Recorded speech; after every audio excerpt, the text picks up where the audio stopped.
Hi, Misha here, and last time we talked about this rifle, the Beretta AR70 kit build as assembled by Interfer Group using one of the Troy S receivers and barrels. Well, in that previous video we looked more at the history, the mechanics, especially comparing it to the AR70-223. This video, it's test firing and a few other things that we observed. So I loaded up about 10 different magazines, and unfortunately I'm getting really low on brass ammo, so mostly steel cased. That's just what it is. And we're gonna go to the range. Now originally I was going to bring the pre-ban AR70-223 out as kind of the test control rifle. However, it was extremely hot and humid, and I did not want to. So instead, we brought out the Beretta ARX100 as the control. One benefit here, they're both using Stanag mags. Plus, I had really been wanting J-Ro to try the ARX out anyway, so it was a twofer. So just to show you the I think it was Wolf ammo being run through. Again, as a control, a baseline. Here's the ARX yet again. ARX 100.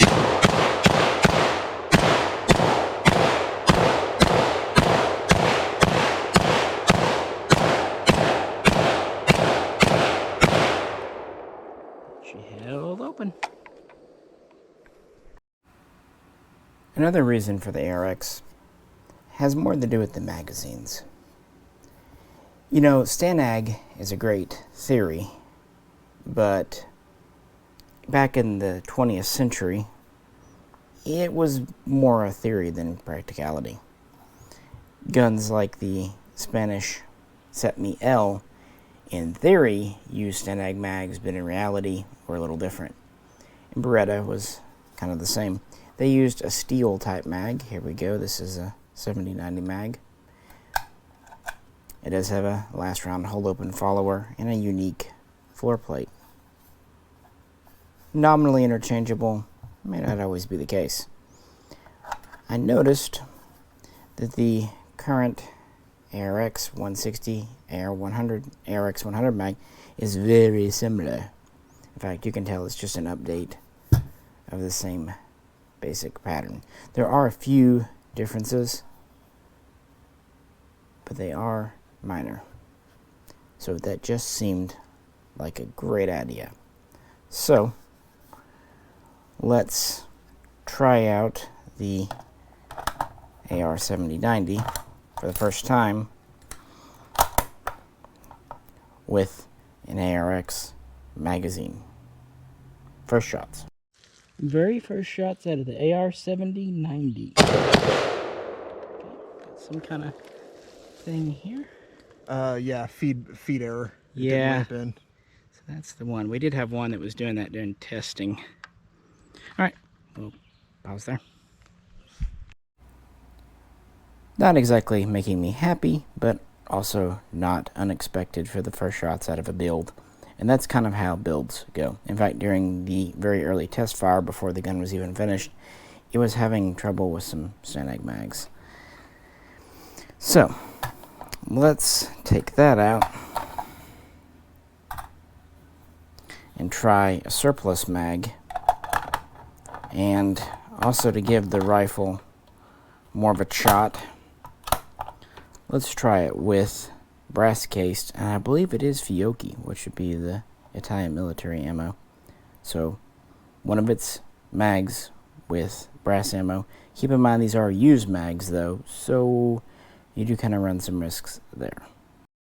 70-90, second try with the surplus mag.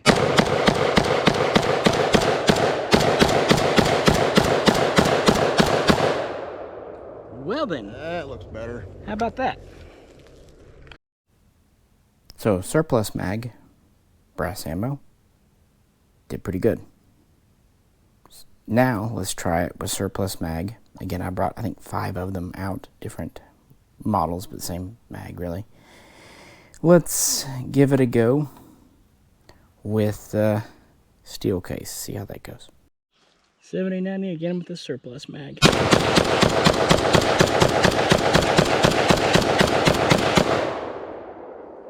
Zero problems there.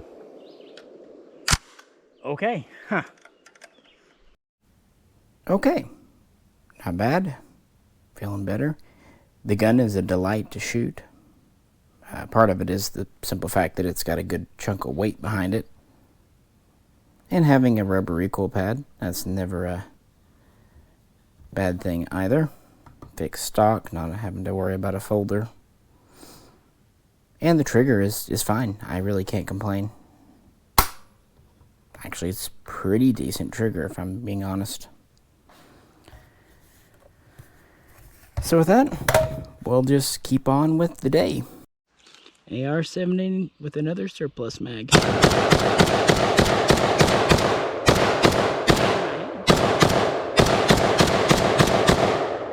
Got some brass on my finger. Yeah, it looked like something bit you. Nothing, it wasn't painful at all, just enough to get your attention. So another successful run with a surplus mag, and that was steel again. Again, limited on brass this particular trip. Decided to stick the Mirmolo, which is an Italian bayonet, on here, a modern one. But it's kind of the whole notion of the design, and it was selected in 1990. They wanted it to be as compatible with NATO as possible. Although the first major order would not come until 1992, it would be a reasonably large quantity of just under 52,500. And then there would be a second major order in 1996 for an additional 40,000. So you're looking at a little over 90,000, and these were delivered before or during 1999, and would let the Italians re-equip, replacing older guns, BM-59s, some AR-70s, and a lot of older submachine guns.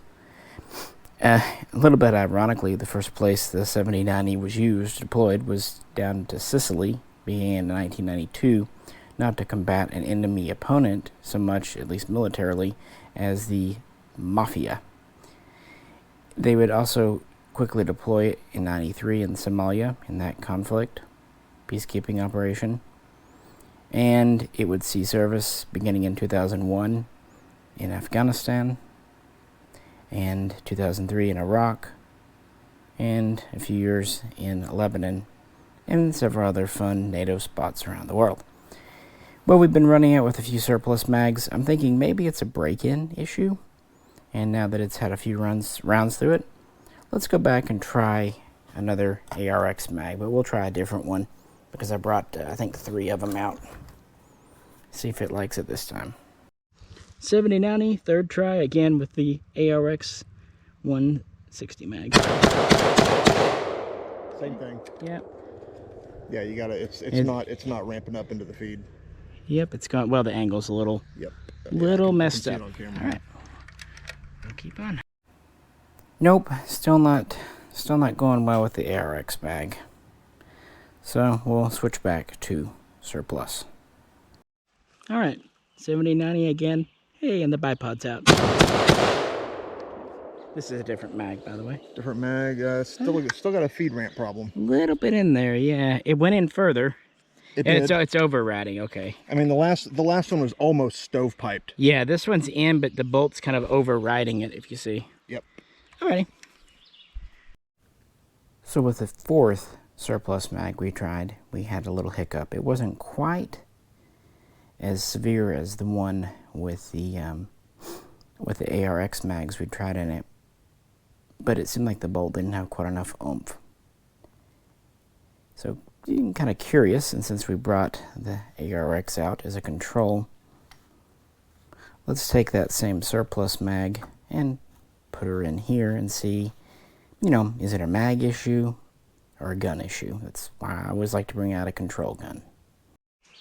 Let's try that somewhat janky surplus mag in the ARX, see what it does.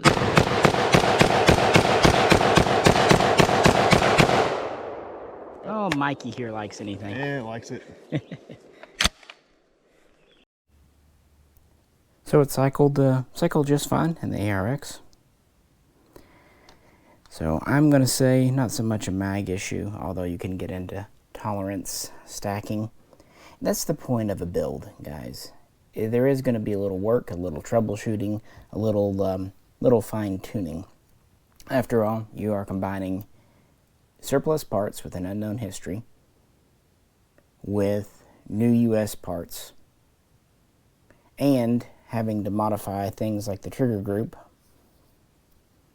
for semi-auto only. This still has the four-way selector in it, or let's see what we put it at.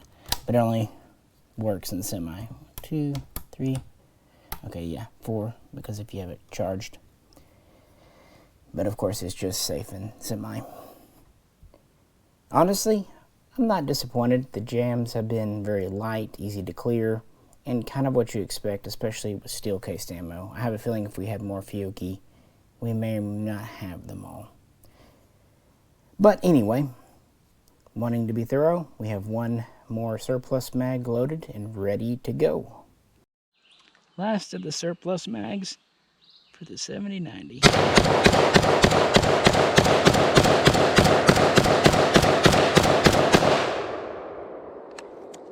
That looked good. Yeah, that's for, yeah, all the surplus but that one seemed to do fine. So, our 5th surplus mag and our 8th mag, I believe in total we've tried in the 7090, did well again. And I'm glad I had the ARX out. You know, the 7090 is being phased out today, but they had a lot of them. They ultimately would procure about 105,000. I think the Army had the bulk of those, about 80,000. Plus, there was around 15,000 more of the SCP-7090 carbines.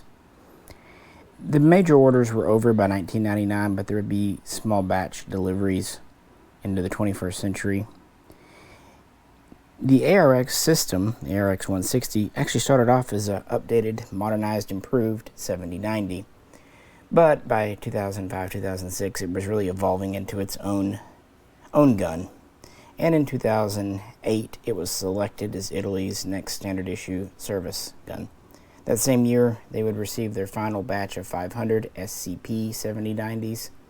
And in 2010, they started to receive the first Select Fire ARX 160s. So between 2010 and really today, they've been slowly acquiring these and replacing these, and that's why the parts kit started to appear here around 2018. Now I want to try something. The one thing I have to say that's a little disappointing is nothing to do with the US builder or even the original gun. It has to do with the company over in Italy that demilled these 7090s.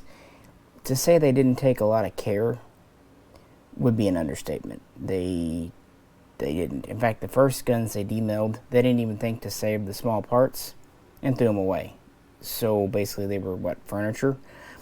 The second batches they actually did, and but they didn't demill them with a great deal of care, using things like screwdrivers and chisels to just remove welds and things instead of properly grinding them off.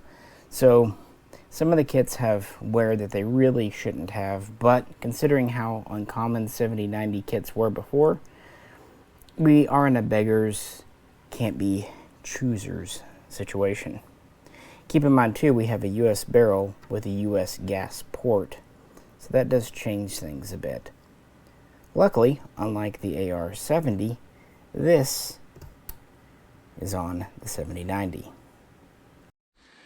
Okay, so it seemed like you were kind of messing with this adjustable gas up here for that mag that wasn't wanting to feed. What do we do to it? We're going to try it with that brand new ARX mag with the adverse gas setting. It's going to let more gas go through the system and see if it cycles. All right, whenever you're ready.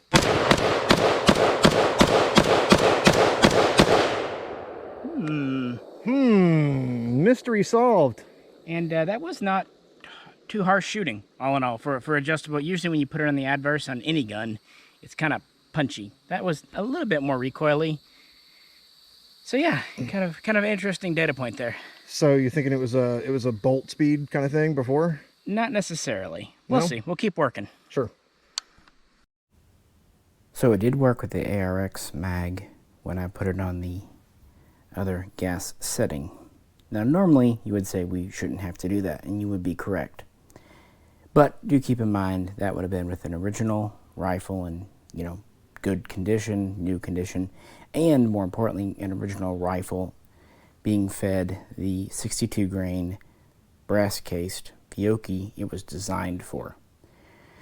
Putting steel 55 Wolf is less than ideal. However, you know, we are test firing, and paying for brass case to test fire is also less than ideal, and the ARX does eat it just fine. And I thought about doing that because in other guns in the past, especially builds, sometimes I've had to tweak the gas system.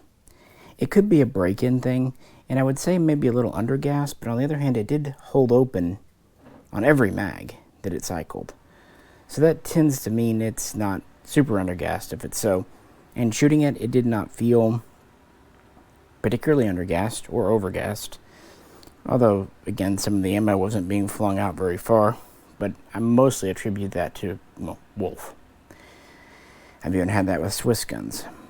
But it did cycle with the ARX mag on that try. Unfortunately, we are running out of both daylight, ammunition, and just overall time. Also, we're really hot and tired. But there's time for a little bit more.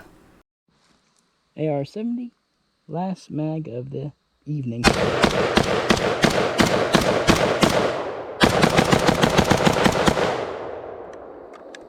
Alrighty. Well, you may be onto something.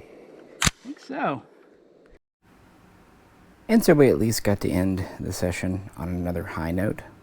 And generally speaking, my confidence is reasonably high. I think with the proper ammo, and maybe with a little bit of kind of break-in cleaning. I know the builder did tell me it needs to be well oiled. His exact words were like an Italian salad. And that's often how painted or phosphated guns are too. The new stuff sometimes to kind of stuffs it up a bit. So we'll do that. Clean it up good, oil it good, and try to get some warmer ammo for it. See if we can get away from the adverse gas. Although to be fair, it ran fine. 4 out of 5 surplus mags, even with 3 of those having steel cased ammo in them. The bipod's nice and tight. The muzzle device, which, you know, is part of the takedown, is still nice and tight. Their movable carry handle is still secure, which is kind of important because this is the US receiver. Seems nice and straight. All the mags go in and out very easily. No fighting with them. And as I said earlier, nice trigger for military, and held open on the last round. Also, having this bipod was great for the fact we needed to set this down on the ground and let it cool, because we were at the new shooting area. There aren't any structures or anything there yet to kind of lean up against, so it was actually very nice to have something to prop it on the ground with. Unfortunately, the ARX had to kind of make do, but she's always a good runner. She's always a good sport. But promised you a shooting video. All in all, we've had far worst first attempts at kit builds. But this will not be the last. We will take her out again after a little bit of tinkering. Try to bring some different mags too, besides just those. But so far, seems to work well if you're using 70-90 mags. And hopefully soon we'll be able to test it for accuracy too. Yeah. All in all, I'm quite pleased. Things could have gone an awful lot worse, that's for sure. Oh, by the way, upper and lower fit is still very tight. Still, the push pin really needs a bullet tip to push it out. It's not super tight, you don't need to hammer it, just press it with a bullet tip. So yeah, the gun didn't get overly loose, the handguard's not wiggly, and that's kind of up to the build, just to see where you're at. So I'd love to know what you think. If you haven't, check out our last video, and probably will be doing an Italian family video very soon, going more into the mechanics and history and just having fun. With that, if you could, please do like, share, and subscribe. And if you'd like to help support the channel, please check out the link to the Patreon page. Yeah, my ARX stock is very thick. I mean, very stiff. That's good, though. Yeah. And one thing I wanted to point out, too, is the ARX is very ambidextrous. But even the 7090 was pretty ambidextrous for its day and time. The selector and the mag catcher on both sides. Of course, the bolt release is only on one side, and ejection's only on one side. But hey, for the late 80s, early 90s, at least they were thinking about it, right? Good for all you lefties. This is Misha. Catch you very soon. Hopefully when it's not 100 degrees out next time.